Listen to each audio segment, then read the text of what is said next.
नमोस्तुते ओंकार स्वरूप ब्रह्म परमात्मने नमः। श्री सद्गुरुभ्यो नमः। जय ब्रह्मदेव, जय ब्रह्मदेव, जय जय ब्रह्मदेव। ब्रह्मर्षि ब्रह्मज्योति ज्योतिष यूट्यूब चैनल में मैं आप सभी दर्शकों का हार्दिक अभिनंदन एवं स्वागत करता हूँ। प्रिय दर्शकों, मैं फिर से उपस्थित हुआ हूँ एक नया वीडियो लेकर के आप सबके लिए। ज्योतिष विषयक यानी कि ज्योतिष के विषय में, ज्योतिष के संदर्भ में विचारणीय बातें यहाँ पर आज आप सबके लिए मैं ये जो वीडियो बना करके भेज रहा हूँ, ये वीडियो आपके लिए बहुत ही ज्ञानवर्धक वीडियो है। इस वीडियो के माध्यम से यदि आप अपनी जन्म पत्रिका का अवलोकन स्वयं करते हैं तो आपको किसी भी तरह की कहीं पर भी कोई कठिनाई नहीं होगी। इसलिए सबसे पहले मैं बताना चाहूँगा कि कभी भी आप जन्म पत्रिका को देखते हैं, बहुत से लोग हैं उसकी डिटेल तक नहीं जाते हैं, यानी कि उसकी गहराई तक नहीं जाते हैं। बिना उसकी गहराई तक, बिना उसके था तक जाए वो कुछ भी बोलने लग जाते हैं। ऐसा नहीं होना चाहिए। इससे जो है ज्योतिष शास्त्र पर बट्टा लगता है, ज्योतिष शास्त्र की अवहेलना होती है। हर कोई बिना सोचे बिना विचारे अपनी जन्म पत्रिका अथवा किसी और की जन्म पत्रिका को देख करके कुछ भी बोलने लग जाते हैं और फिर वह जो है घटित नहीं होता है। जब तक आपको स्वयं इतना ज्ञान न हो जाए कि आपकी स्वयं की जन्म पत्रिका में जो ग्रह बैठे हैं उन ग्रहों का किस तरह का कॉम्बिनेशन उस समय बना था जिस समय उस जातक का जन्म हुआ था, और वो कॉम्बिनेशन जन्म पत्रिका में किस तरह से बना हुआ है, उसके आधार पर आपको गणितीय क्रिया के तहत बहुत कुछ जानकारी रखते हुए और तब बोलने की शास्त्र इजाजत देता है। अपने मन से नहीं, जो मन में आया सो कह दिया, ऐसे ये ज्योतिष शास्त्र का काम नहीं चलता है। ज्योतिष शास्त्र ये अपने आप में पूर्ण विज्ञान है। ज्योतिष शास्त्र एक ऐसा शास्त्र है, बिना इसके आपका एक क्षण एक पल भी व्यतीत नहीं होता है। आप प्रत्येक क्षण पल जो भी कार्य कर रहे हैं उसके पीछे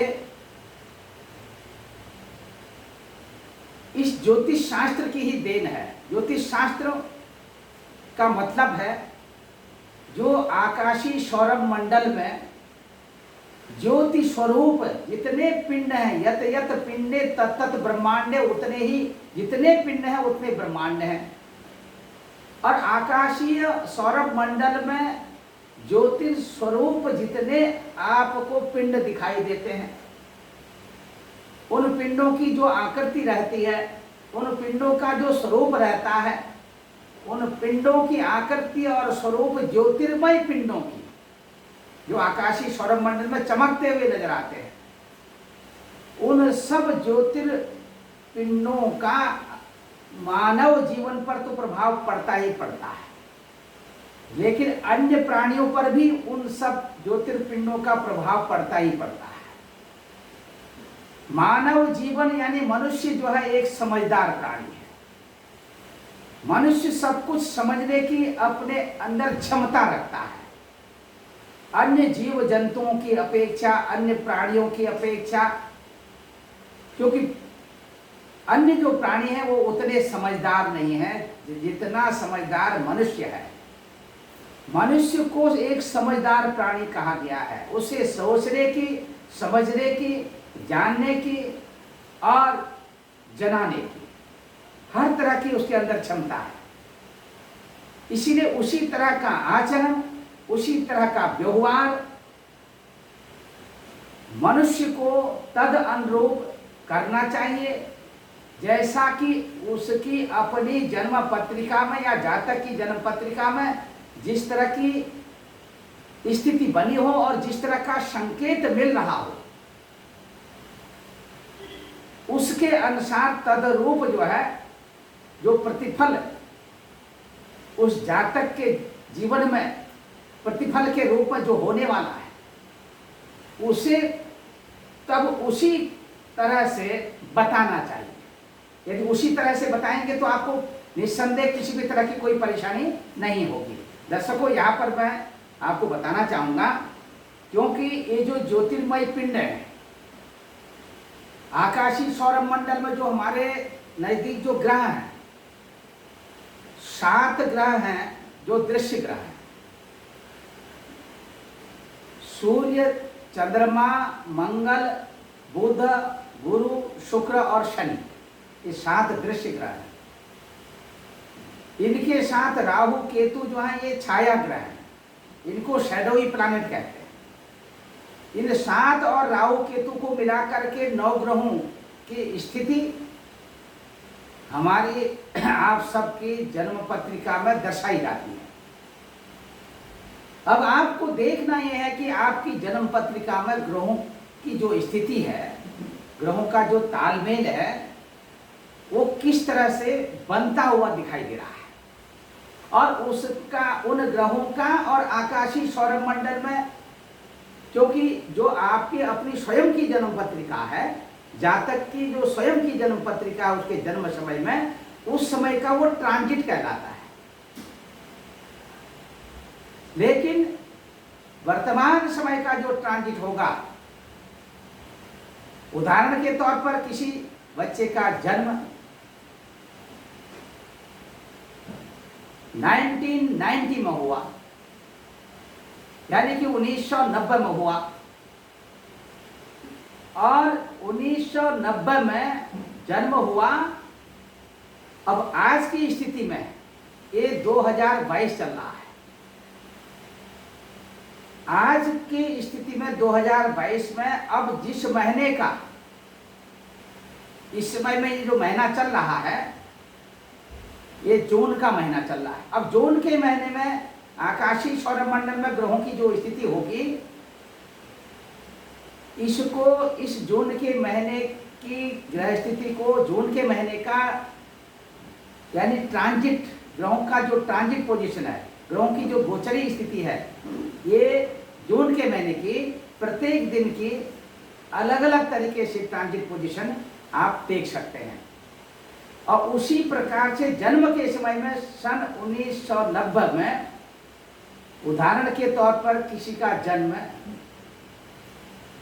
15 जनवरी 1990 में हुआ, तो 15 जनवरी 1990 के दिन, उस दिन आकाशीय सौरमंडल में ग्रहों की जो ट्रांजिट पोजीशन थी, उसी ट्रांजिट पोजीशन के आधार पर वो ग्रहों की जो उस समय की जो स्थिति थी, वो आपके जन्म समय के आधार पर जो आपकी जन्म पत्रिका में लग्न के रूप में जो लग्न दर्शाया गया होगा, उस लग्न के अनुसार प्रत्येक भाव में जिस राशि में जो ग्रह उस समय अधिष्ठित था, वही ग्रह उस राशि में ग्रहों का स्पष्टीकरण करते हुए वो उसमें दर्शाया जाता है।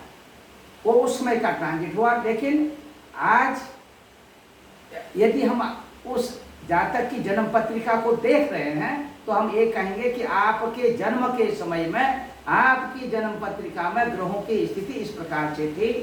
लेकिन वर्तमान समय में, आज की स्थिति में, ग्रहों की जो गोचरी ट्रांजिट पोजीशन चल रही है, वो इस तरह से चल रही है, और आपकी अपनी राशि से अमुक ग्रह अमुक स्थान में विचरण कर रहा है, और उस समय में आपकी अपनी राशि से ग्रहों की स्थिति इस तरह से थी। अब किस तरह से थी, ये आपको जन्म पत्रिका में देखना है। तो दर्शकों, इन सब बातों का विचार करते हुए इस निष्कर्ष पर जाना चाहिए कि जन्म पत्रिका में जो विचारणीय बात है, सबसे पहले देखना है कि आपको अपनी जन्म पत्रिका में किस भाव से क्या कुछ विचार करना है, किस भाव से क्या कुछ विचार करना है। अब भाव, सबसे पहले तो आपको भाव की जानकारी करने की, भाव है क्या चीज। बहुत से लोग समझते हैं कि भाई देखो ऐसा है, जब बाजार में हम जाते हैं तो आटा, चावल, दाल, इन सब का भाव जो है बना रहता है। जब भी हम बाजार में जाते हैं पूछते हैं कि भाई आज दाल अरहर की क्या भाव है, चावल किस भाव में बिक रहा है, सरसों का तेल किस भाव में चल रहा है। तो बहुत से लोग जब भाव की बात करते हैं तो भाव को लेकर के वो बाजार का भाव समझने लग जाते हैं, लेकिन ऐसा नहीं है दर्शकों। ये जो भाव है ये हमारे आकाशीय सौर मंडल संपूर्ण जोडिया के 12 भाग किए हैं। संपूर्ण जोडिया के जो 12 भाग किए हैं, ये 12 भाग, 12 कोष्ठक जो है, 12 खाने, यही आपके सामने ये यहाँ पर जो है पहले भाव से लेकर के ये 12 भाव तक, ये 12 खाने, 12 कोष्ठक जो आपके सामने में देख रहे हैं, इन्हीं को कहते हैं 12 भाव। इस संपूर्ण जोडिया के आकाशीय सौर मंडल के 12 भाग हमारे ज्योतिष शास्त्र में जो आपको हर तरह से बताया जाता है, दर्शाया जाता है, दिखाया जाता है हर तरह से। तो ये जो 12 खाने, 12 कोष्ठक आपको दिखाई देते हैं, ये 12 भाव जो हैं, ये आकाशीय सौर मंडल में हमारे ऋषि मुनियों ने इस संपूर्ण जोडिया को 12 भागों में विभक्त किया। 12 भागों में विभक्त करने से इन 12 भागों में जो विभक्त किया, इन्हीं 12 भागों को 12 भावों की संज्ञा दी। इसीलिए प्रथम भाव में, यानी जो पहला भाव है ये, इस प्रथम भाव में जो राशि लिखी जाती है उसे लग्न की राशि कहते हैं।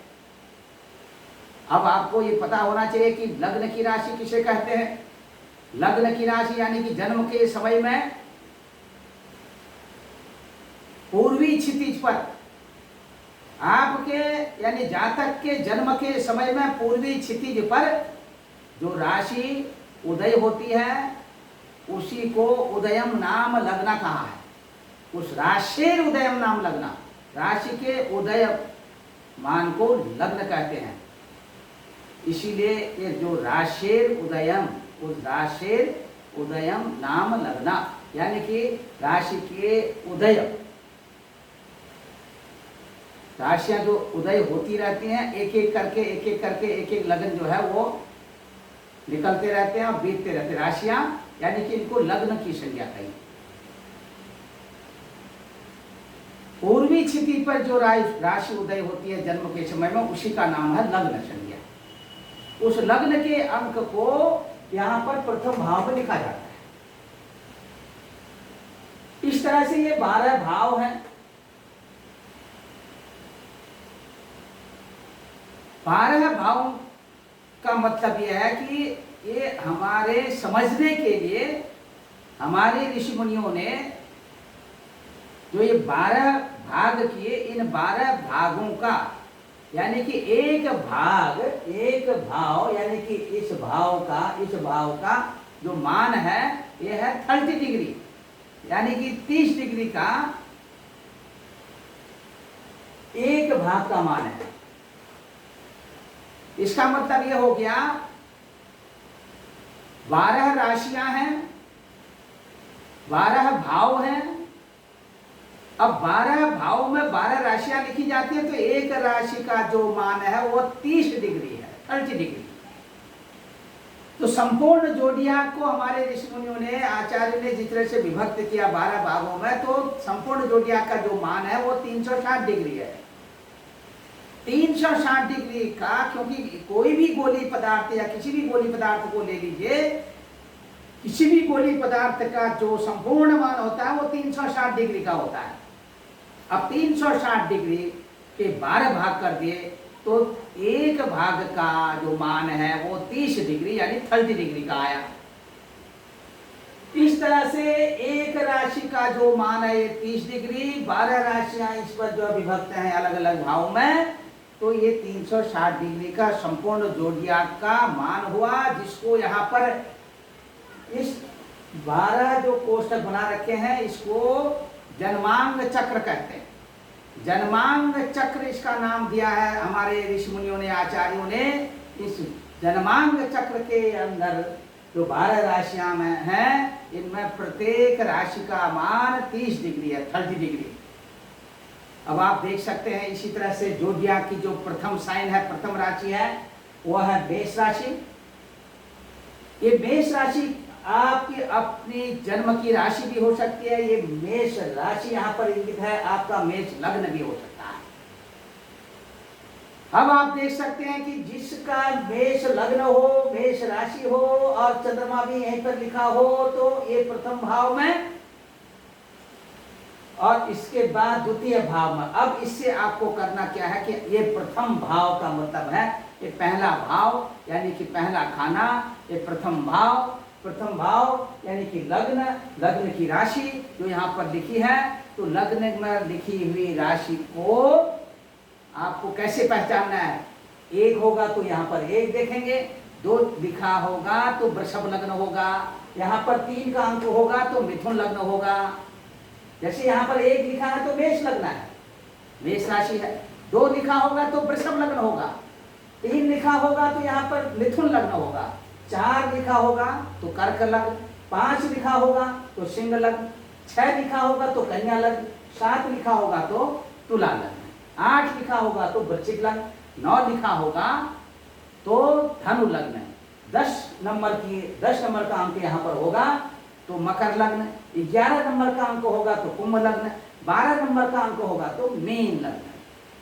तो दर्शकों, यहाँ पर आप मेष से लेकर मीन तक यानी कि 12 राशियों का इस तरह से जो यहाँ पर प्रथम भाव में मैंने आपको बताया, ये आपके जन्म समय के आधार पर अलग अलग लग्नों का उदय अलग अलग समय में होता रहता है। अब ये आप स्वयं देख सकते हैं कि आपके जन्म के समय में कौन सी लग्न जो है ईस्ट होरिजन में, पूर्वी क्षितिज में कौन सी राशि उदय हो रही थी, वही आपकी लग्न। अब यहाँ पर जो मैंने आपको उदाहरण के तौर पर लिखा है एक, तो जो भी यहाँ पर राशि होगी लग्न की राशि यानी कि मेष राशि है, तो अब देखेंगे कि आपको सबसे पहले जानना है प्रथम भाव पर कौन सी राशि है। यहाँ पर प्रथम भाव पर मेष राशि है। मेष राशि के जो स्वामी हैं वह है मंगल देवता। अब आपको सबसे पहले देखना है इसमें कि लग्न का जो स्वामी है वो कौन ग्रह है। तो लग्न का स्वामी यहाँ पर कौन सा है? मंगल ग्रह।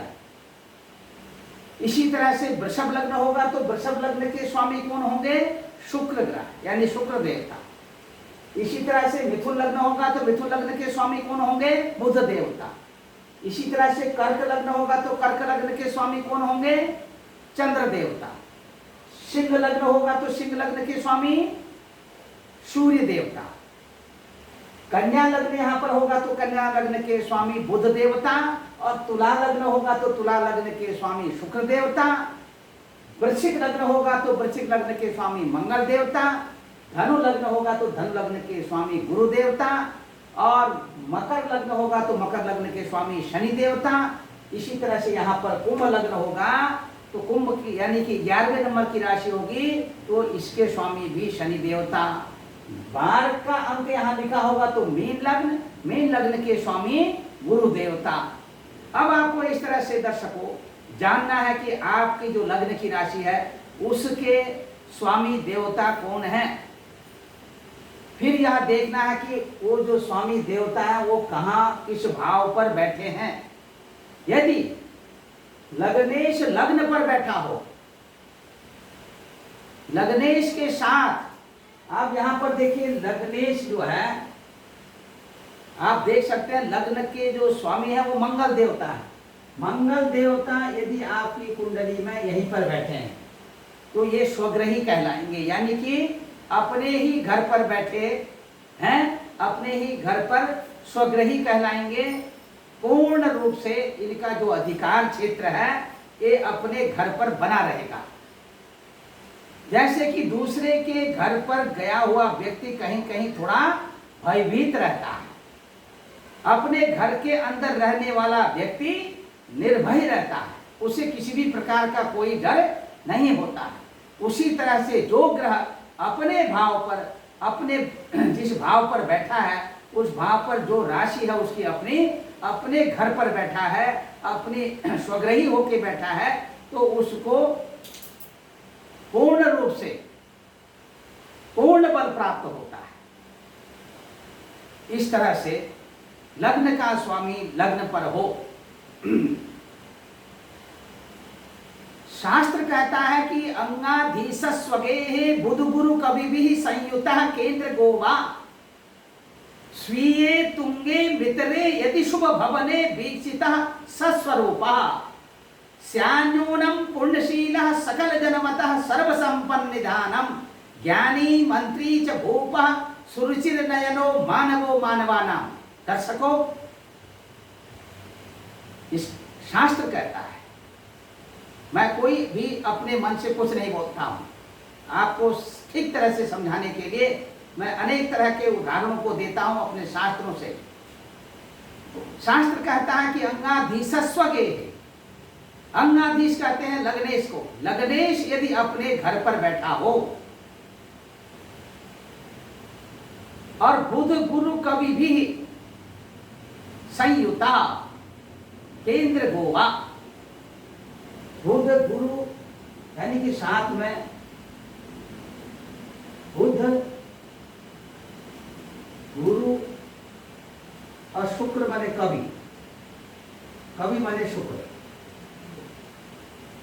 ये सब जो है अंगाधीश स्वगेहे बुध गुरु कवि भी संयुतः केंद्र गोवा, या ये जो पहला घर है, पहला खाना, इसको केंद्र भी कहते हैं। अंगाधीश अपने घर का बैठा हो, ये अंगाधीश अपने घर का बैठा हो, अथवा ये बुध गुरु कवि यानी कि बुध गुरु और शुक्र जो है ये मेष लग्न से चौथे स्थान पर या लग्न पर या चौथे स्थान या सप्तम या दशम, ये जो केंद्र स्थान है यहाँ पर बुध गुरु कवि भी संयुता केंद्र गोवा। इस तरह से केंद्र स्थान में ये बुध गुरु कवि भी एकत्रित होकर के, संयुक्त होकर के बैठे हों। और या ऐसे नहीं हो, स्वीये तुंगे मित्रे, या तो इस तरह से नहीं है तो इस तरह से होने चाहिए, अपने घर के यानी अपनी राशि पर बैठे होने चाहिए, अपने मित्र की राशि पर बैठे होने चाहिए।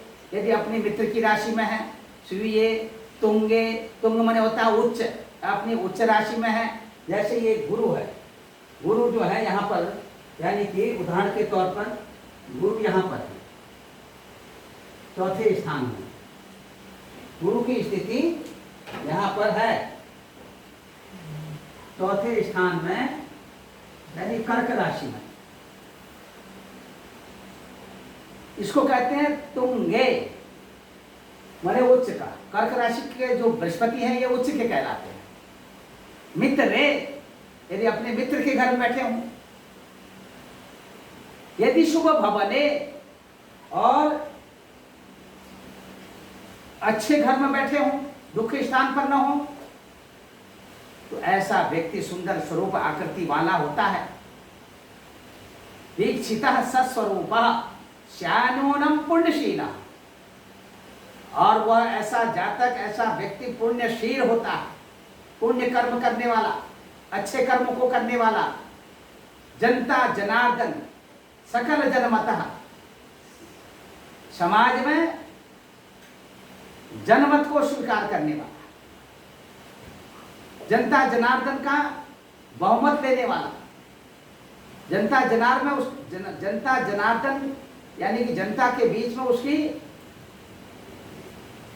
बात सुनी जाती हो, उसी की हुकूमत चलती हो। सर्व संपन्न निधानम, हर तरह से संपन्न होता है। ज्ञानी होता है, ज्ञानवान होता है। जब ऐसा योग हो, ज्ञानी मंत्री च भूपः, या तो वो राजा होता है या राजा का मंत्री होता है। सकल जनमतः सर्व संपन्न निधानम, ज्ञानी मंत्री च भूपा सुरुचिर नयनो। सुरुचिर नयनों का मतलब है सुंदर आंखों वाला। मानवो मानवाना, मनुष्यों में श्रेष्ठ होता है, और श्रेष्ठ मनुष्यों में भी